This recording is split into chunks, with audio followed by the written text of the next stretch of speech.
이 천지간 만물들아 복주시는 주 여호와 전능 성부 성자 성령 찬송하고 찬송하세.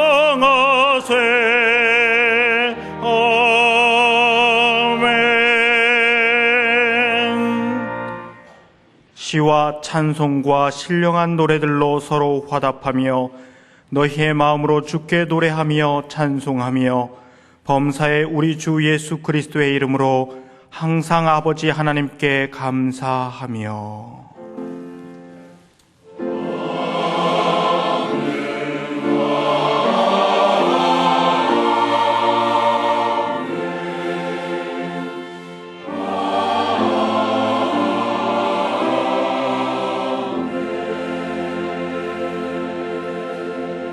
이 시간 하나님께서 우리에게 주시는 구약의 말씀은 잠언 16장 4절입니다. 제가 가진 성경으로는 928쪽입니다. 잠언 16장 4절 말씀입니다. 여호와께서 온갖 것을 그 쓰임에 적당하게 지으셨나니 악인도 악한 날에 적당하게 하셨느니라. 아멘.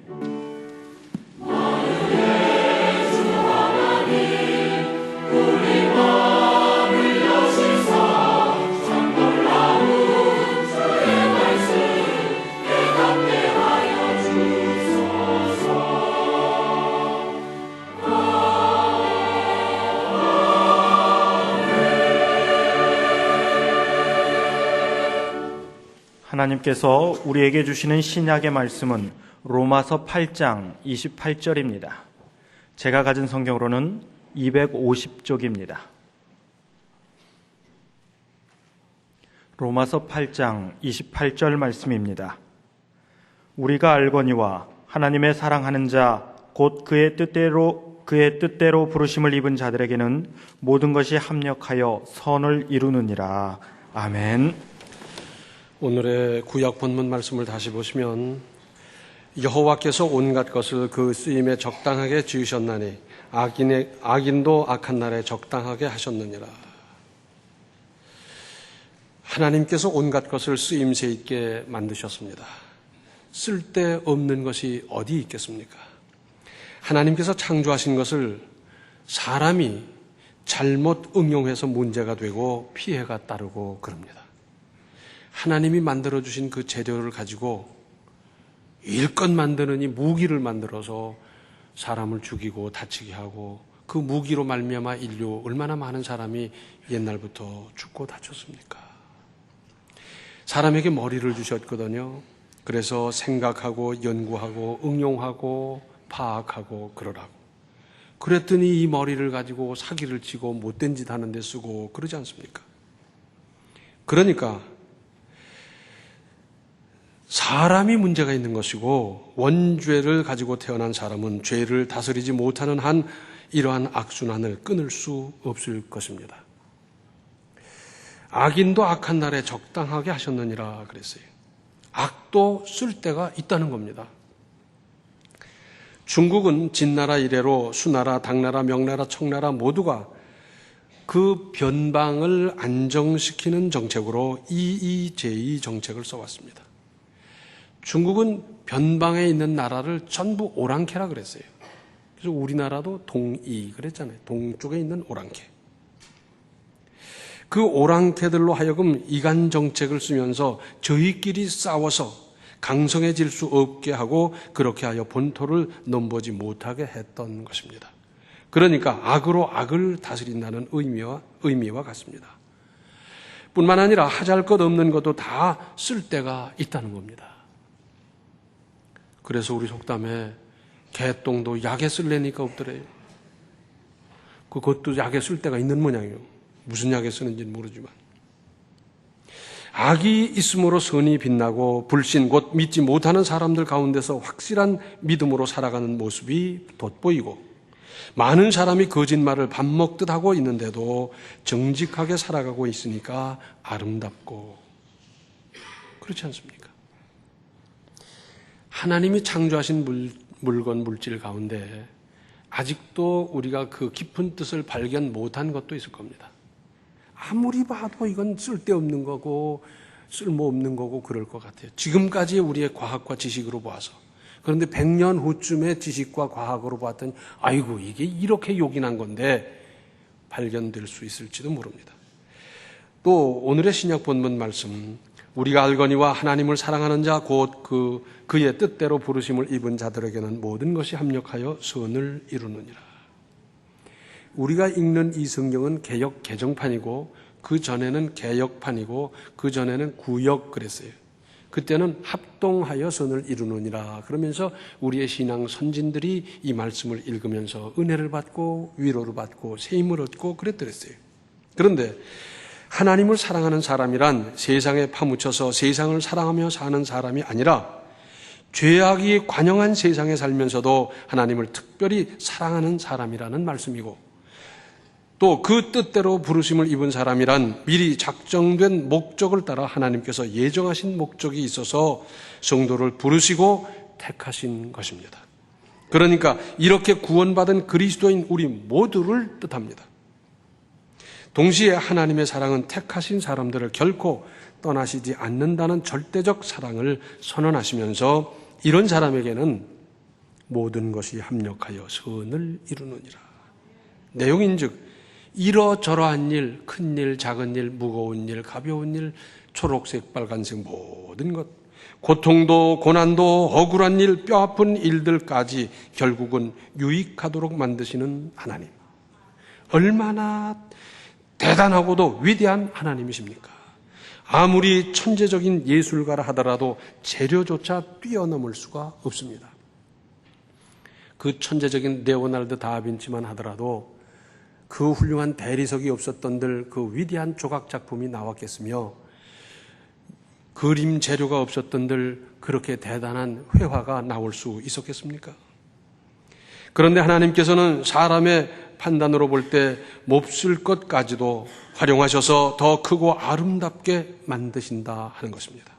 그러니까 전능하신 분이고 천지 만물을 말씀으로 만드신 분이니까 능히 이루실 수 있는 겁니다. 이 말씀을 좀 더 확실하게 이해하기 위해서 명심할 것이 있습니다. 로마서 8장 32절에 자기 아들을 아끼지 아니하시고 우리 모든 사람을 위하여 내주신 이가 어찌 그 아들과 함께 모든 것을 우리에게 주시지 아니하겠느냐. 다른 사람의 죄값으로 자기 아들을 내줄 사람이 있습니까? 그것도 죄 없으신 하나님의 아들을 죄인을 위해서 내주신 하나님. 그 이상 뭐가 아까워서 우리에게 감추고 미루고 안 주고 아까워하겠습니까? 또 로마서 8장 35절을 보면 누가 우리를 그리스도의 사랑에서 끊으리요 환난이나 곤고나 박해나 기근이나 적신이나 위험이나 가리랴. 하나님의 자녀를 삼으신 다음에는 하나님께서 찾아오시고 또 찾아오시면서도 우리를 놓을 수가 없어요. 끊을 수가 없어요. 꼭 하나님께서 우리를 지키시고 인도하시고 보호해 주시는 겁니다. 한편 시편 119편 67절을 보면 고난당하기 전에는 내가 그릇 행하였더니 이제는 주의 말씀을 지키나이다. 고난당하기 전에는 몰랐어요. 제멋대로 살았어요. 그런데 이제는 주의 말씀을 지키는 사람이 됐더라는 것이고, 71절에는 고난당한 것이 내게 유익이라 이로 말미암아 내가 주의 율례들을 배우게 되었나이다. 하나님의 말씀은 고난을 받고 보니 깨달아지고 눈이 떠지더라는 겁니다. 75절 하반절을 보면 주께서 나를 괴롭게 하심은 성실하심 때문이니이다. 하나님께서 우리를 공연히 괴롭게 하시겠습니까? 성실하셔서 내게 더 유익하게 하시기 위해서 힘든 일, 괴로운 일을 부과하셨더라 하는 말씀입니다. 고난이 은혜입니다. 고난이 교육입니다. 그런데 고난이 은혜인 것을 겪으면서 깨닫는 사람은 지극히 적습니다. 이것이야말로 큰 믿음입니다. 따라서 이럴 때 우리는 억지로라도 이렇게 고백할 수 있기를 바랍니다. 이것이 하나님의 은혜인 줄 믿습니다. 억지로라도 고백하세요. 믿는 대로 된다는 것은 바로 이러한 대목입니다. 억지로라도 이렇게 고백하면 하나님께서 그렇게 이루어 주십니다. 그런가 하면 그때는 깨닫지 못하다가 나중에 가서야 깨닫는 수가 있습니다. 대부분의 그리스도인들이 여기에 해당하지요. 그때 얼마나 힘들었던지. 하나님 지금은 주무십니까? 나를 그렇게 끔찍이도 사랑하셨던 주님 지금은 어디 가셨습니까? 이제는 나는 제외된 인생입니까? 별별 생각을 다 하면서 그렇게 괴로워했는데 훨씬 후에 지나고 그리고 믿음으로 깨닫고 나서 맞아. 그때 그렇게 힘들었지만 그것이 은혜였어. 깨달으면서 회개하고 감사하고. 세 번째는 나중에도 못 깨닫는 사람이 적지 않습니다. 믿으면서도 답답하기 그지없는 사람들입니다. 끝까지 깨닫지 못하고 그것 때문에 시험에 들고 그것 때문에 탈락하는 사람들 참 어렵습니다. 지금 어렵습니까? 세상 천지간에 나만 이런 고통 속에 처한 것 같습니까? 우리 속담에 그러잖아요. 다른 사람의 연병이 내 곧불만 하냐 그래요. 그래서 내가 당하는 고통이 제일 큰 것 같고 제일 힘든 것 같고 제일 괴롭고 어쩔 줄 모르고. 그런데 실제로 그렇습니까? 어떤 사람이 그럽니다. 이런 고통 저런 고난 고생 뭐 얘기 다 해도 끼니를 굶어 보십시오. 배를 고라 보십시오. 이틀 굶고 사흘 굶어 보십시오. 눈이 아롱아롱 안개가 끼는데 비는 게 없습니다. 내가 굶는 거는 그래도 괜찮은데 자식들이 굶고 울고 밥 달라고 보채는데 이걸 어떻게 하면 좋습니까? 이런 고생 저런 고생 그래도 끼니를 굶는 고생만 하는 게 어디 있겠습니까? 참 이거야말로 서럽고요. 이거야말로 기가 막힌 일입니다. 그렇죠? 안 굶어봐서 모르네. 그랬더니 누가 그래요? 아닙니다. 지금 세상에서 나가서 일만 하면 다 벌어서 끼니를 감당할 수 있지 않습니까? 하다못해 폐지를 모아서도 다 할 수 있는데 무슨 소리입니까? 그 집은 뭔데? 장에 자식을 둔 부모의 심정을 생각해 보셨습니까? 어려서부터 지금까지 제가 눈물 없이 지난 날이 하루도 없습니다. 유치원 보냈더니 애들이 때리고 쑤시고 못살게 굴고 얻어 터지고 멍들어서 돌아오고, 초등학교 보냈더니 아이들이 못살게 구는데 학교 안 다니겠다고 울면서 중간에 뛰쳐나오는데, 그래도 학교는 다녀야 되고 해서 달래고 하면서 업고 안고 가고, 초등학교 졸업하니 그렇고 중학교 가니 그렇고, 애미애비 살았을 때는 그래도 쟤들을 돕지만은 앞으로 제가 뭘 해서 살겠습니까? 쟤를 장가를 보낼 수가 있겠습니까? 시집을 보낼 수가 있겠습니까? 애미애비 살았을 때는 돌보지만은 애미애비 죽고 나면 저 인생을 어떻게 하면 좋겠습니까? 눈을 저는 못 감을 겁니다. 그 말을 듣고 보니 그보다 기가 막힌 인생이 없어요.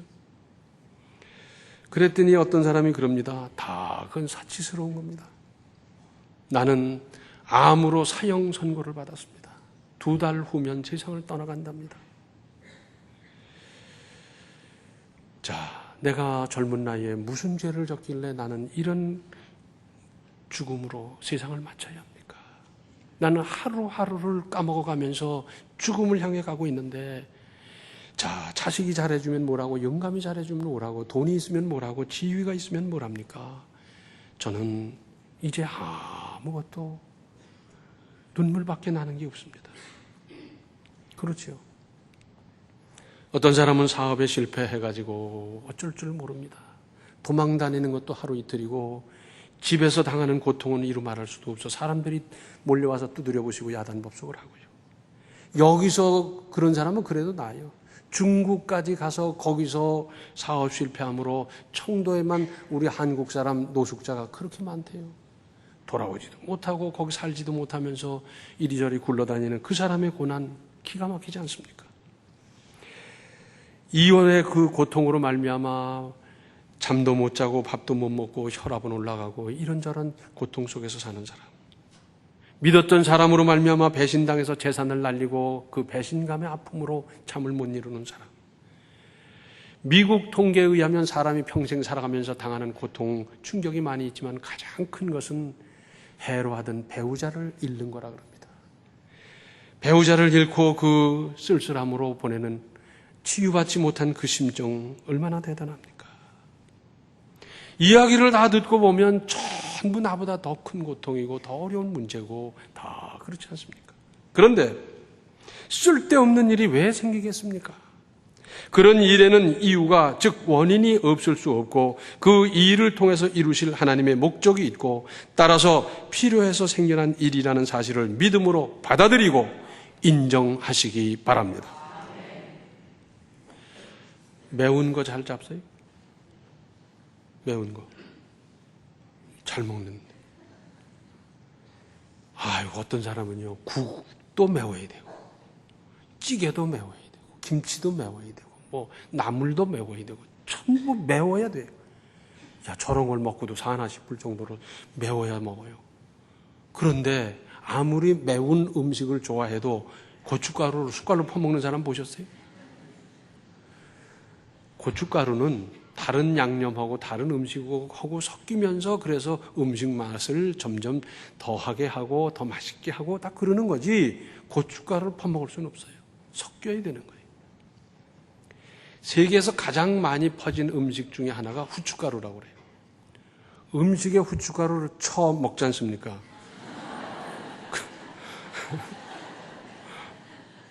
그런데 그것으로 말미암아 음식 맛이 살아나지만 후춧가루를 숟갈로 떠먹습니까? 어떤 사람은요 음식을 그렇게 짜게 먹어요. 무조건 짜야 돼. 간장 국이건 찌개건 무조건 짜야 되는데, 아이고 저렇게 먹고 물은 얼마나 먹을까 하는데 또 물도 안 먹고 살아요. 그런 사람이 이상하게. 그렇다고 간장을 숟갈로 퍼먹겠습니까? 소금을 숟갈로 퍼먹겠습니까? 적당히 섞여서, 그래서 음식 맛이, 영양가가 우리 몸에 유익하도록 다 그렇게 되는 것 아니겠어요? 사람을 겸손하게 만드는 즉효약이 있더라고요. 그건 고난이에요. 고난을 당하면 사람이 다 겸손해지더라고요. 오늘의 신약 본문 하반절에 모든 것이 합력하여 선을 이루느니라 그랬어요. 여기에 대해서 성 어거스틴은 이런 말을 남겼습니다. 성도의 죄까지도 저의 구원에 유익하다. 그러니까 하나님이에요. 죄까지도 활용하셔서 구원하시고 유익하도록 만드시는 하나님. 그러므로 그리스도인들은 낙관주의자입니다. 아니, 낙관주의자일 수밖에 없습니다. 이것은 운명론적인 것이 아닙니다. 이것은 실망과 고뇌를 거쳐 소망을 발견하기 때문에 그렇고, 부정에서 얻은 긍정입니다. 하나님 안에서 그 가치를 발견한 절대 긍정의 진정한 낙관주의자입니다. 그래서 아무리 어려워도 그 저편에 계신 하나님의 손길을 보고 힘든 그 가운데 함께 하시는 하나님의 은혜를 생각하면서 넉넉히 이길 수 있는 사람은 낙관주의자 아니겠습니까? 내가 지금 겪고 있는 이 혹독한 고난 속에 하나님의 깊은 뜻이, 하나님의 뜨거운 사랑이, 넓고 넓은 은혜가 있음을 알아야 합니다. 그리고 그 가운데서 하나님의 깊은 뜻, 하나님의 뜨거운 사랑, 넓고 넓은 은혜를 사모할 일입니다. 창세기에 나오는 요셉은 천륜을 거스르는 엄청난 죄를 지은 것도 아닌데 세상에 이런 일이 어디 있습니까? 아니, 형들이 동생을 노예로 팔아먹어 버렸어요. 역사에 나오는 형들 중에 거지 같은 형이요. 세상에 이런 형이 어디 있어요? 아니, 배기 싫으면 그냥 조 패고 마는 게 낫지. 그래, 노예로 팔아먹는 이런 못된 형들이 있어요, 글쎄. 아이, 참. 자, 아버지의 사랑받아서 아버지 무릎팍에서 그냥 재롱 부리며 지내다시피 한 이 요셉은 하루아침에 하늘에서 땅으로 떨어졌어요. 노예가 되니 뭐가 됩니까? 먹기를 제대로 합니까? 쉬기를 제대로 합니까? 주야장천 죽자 사자 일만 하는 기가 막힌 신세가 됐는데 거기서 부지런히 일을 했어요. 그러면 좀 알아줄 만도 한데 오히려 보디발 아내의 무고를 당해서 그만 못한 옥에 갇히는 신세가 됐어요. 거기서도 술 맡은 관원장의 배신을 당하고, 그런데 요셉에게 있어서 이 모든 것이 연단의 과정이었고 이 모든 것이 합력하여 그를 애굽의 총리로 만들었습니다. 이따가 가운을 벗고 옷을 한번 보세요. 자, 까만 실 이거 아무것도 아니에요. 노란 실 아무것도 아니에요. 파란 실 아무것도 아니에요. 근데 이게 이렇게 저렇게 엮어지다 보니 꽃이 되고 무늬가 되고 잎이 되고 아름답고 그렇게 되잖아요. 섞여서. 다윗은 어떠했습니까? 자기 잘못 하나 없이 목숨을 부지하기 위해서 초조하게 쫓겨다니는 세월이 한두 해가 아니었습니다. 그런 과정은 연단인 것도 사실이지만 다윗으로 하여금 이스라엘 전 지역의 지형지물을 익히고 은폐와 엄폐의 귀재가 되게 하심으로 전쟁에 패한 일이 없도록 만드셨습니다. 오늘날도 전쟁을 하는 데는 지형지물이 얼마나 중요합니까? 은폐와 엄폐의 중요성은 이 전쟁을 해본 사람은 알아요. 안 해본 사람은 몰라요.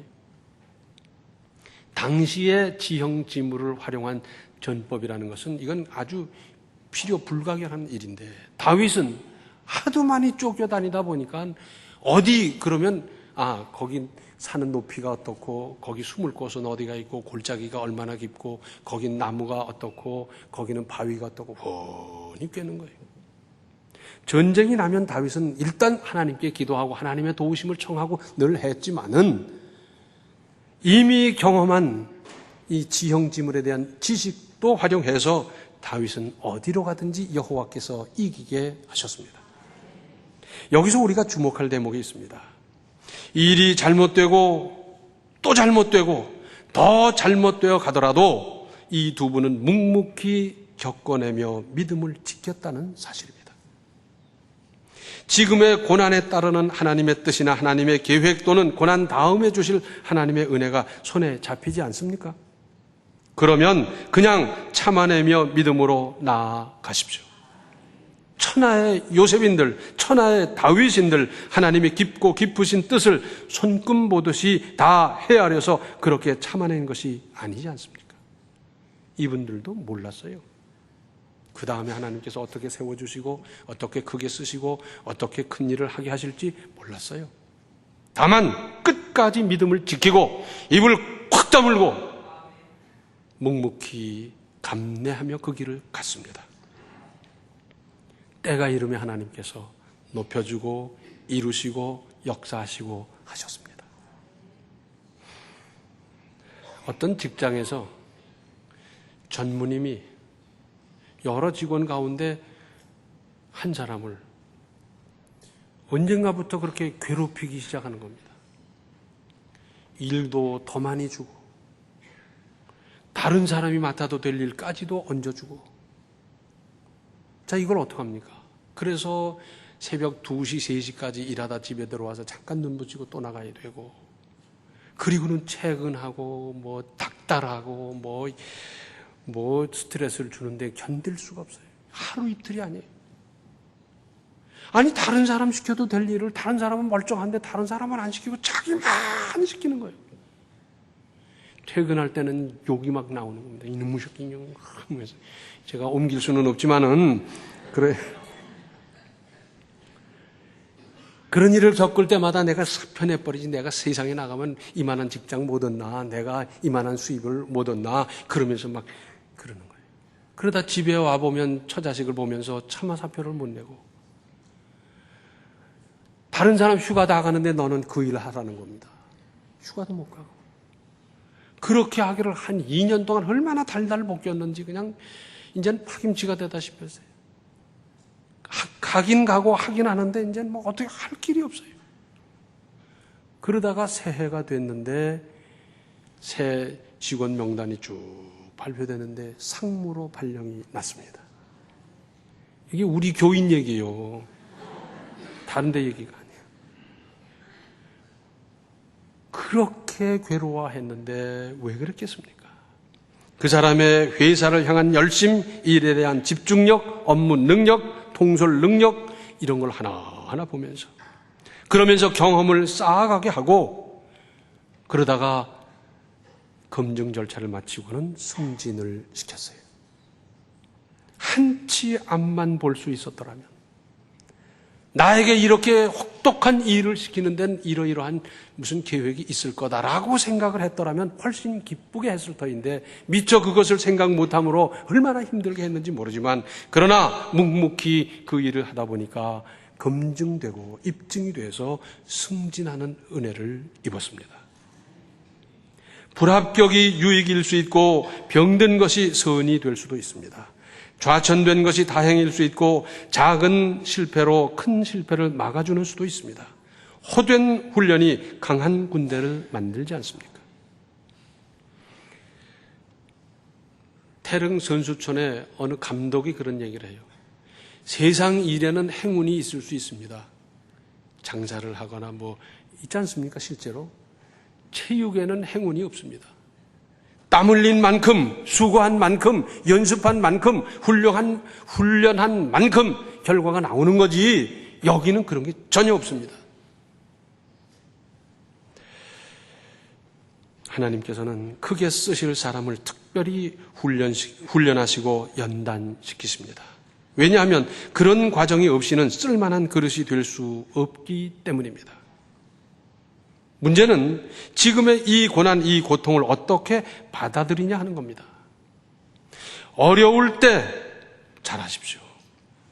어려울 때 냉철하게 바라보고 믿음을 지키십시오. 불평하다 보면 불평이 확대 재생산돼서 불평에 눌려 죽어요. 반항해 보십시오. 무슨 유익이 있나? 하나님 이게 뭡니까? 내가 11조를 안 했습니까? 내가 주일을 빠져먹었습니까? 왜 나한테 이런 일이 생깁니까? 하나님 해봐요. 하나님 기뻐하시겠나? 어려운 문제를 만나보고 사람들이요 지금까지 믿음 잘 지키던 사람이 이거는 이걸로 해결 안 되나 보다. 그리고는 엉뚱한 방법 도박에 빠지고 잘못하는 사람이 있어요. 이 일은 꼬이기 마련입니다. 더 큰 시험에 빠지고 악화되는 법입니다. 이렇게 어려운 때 누구 때문이라고 탓하고 원인 밝히는 데 힘쓰기보다는 함께 기도하며 해결하려 노력할 일입니다. 우리는 흔히 무슨 문제만 생기면 누구 때문이라고 그때 누가 이렇게 해서 그렇게 됐다고 열심히 떠드는데 무슨 유익이 있습니까? 어려울 때 더 어렵게 만들지 마십시오. 도무지 가족 몇 명이 안 되는데 서로 사태질하고 너 때문이라고 누구 때문이라고 하는 그 가정을 하나님께서 복 주시겠습니까? 아니면 많은 문제가 있음에도 불구하고 어려운 때 마음을 합하고 위로하고 단결하고 격려하면서 기도하면서 이겨나가기를 힘쓰는 가정에게 은혜를 주시겠습니까? 하나님의 뜻은 어디까지나 합력하여 더 큰 선을 이루는 것임을 뼈에 깊이 새기시기 바랍니다. 그렇게 해서 고린도후서 6장 8절 하반절로 10절에 우리는 속이는 자 같으나 참되고 무명한 자 같으나 유명한 자요 죽은 자 같으나 보라 우리가 살아있고 징계를 받는 자 같으나 죽임을 당하지 아니하고 근심하는 자 같으나 항상 기뻐하고 가난한 자 같으나 많은 사람을 부요하게 하고 아무것도 없는 자 같으나 모든 것을 가진 자로다. 우리 신앙 선진들 핍박받으면서 아무것도 없는 것 같았고 핍박받을 때 다 죽어가는 것 같았는데 그들은 승리했고요. 그들은 다른 사람을 부요하게 했고요. 자기 자신까지도 부요하게 살았고요. 다 그랬지 않습니까? 이사야 60장 22절 하반절을 보면 때가 되면 나 여호와가 속히 이루리라. 그때까지 그날을 앞당기기 위해서 협력하고 단결하고 기도하면서 합력하여 선이 이것이구나, 이런 응답이 따라야 되지 않겠습니까? 우리 가든의 조각 작품이 있는데 그 제목이 뭔지 아세요? 뭐라고요? 머리 좋은 분이 좀 적어요, 그죠? 20몇 년을 봐도 외우는 사람이 몇 안 되거든.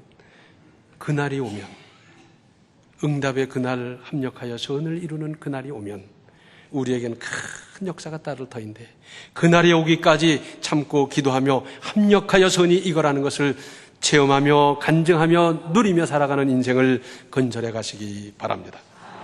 기도하시겠습니다. 은혜로우신 아버지 하나님, 합력하여 선을 이루시기를 기뻐하시는 하나님, 아니 더 큰 선을 이루시기를 원하시는 하나님, 우리가 이 일에 쓰임받고 도구가 되고 마침내 우리의 인생이 되고 우리의 간증이 될 수 있도록 주여 도와 주시옵소서. 쓸데없는 것 같은 것도 활용해서 큰 역사를 이루시는 하나님의 은혜로 우리는 더 아름다운 인생이 되고 더 아름다운 인생을 건설해 가도록 주여 도와 주시옵소서. 예수님의 이름 받들어 간절히 기도하옵나이다. 아멘. 하나님의 깊으신 뜻을 살펴서 모든 것을 믿음으로 받아 선용하십시오. 지금은 생명의 주 예수 그리스도의 은혜와 하나님 우리 아버지의 극진하신 사랑과 성령의 감화, 감동, 충만, 교통하심이 합력하여 선을 이루시는 하나님의 뜻을 따라 무슨 일이든지 더 큰 선을 이루며 누리며 살기로 작정하는 모든 성도들 머리 위에 이제로부터 영원토록 함께 계시기를 간절히 축원하옵나이다. 아멘.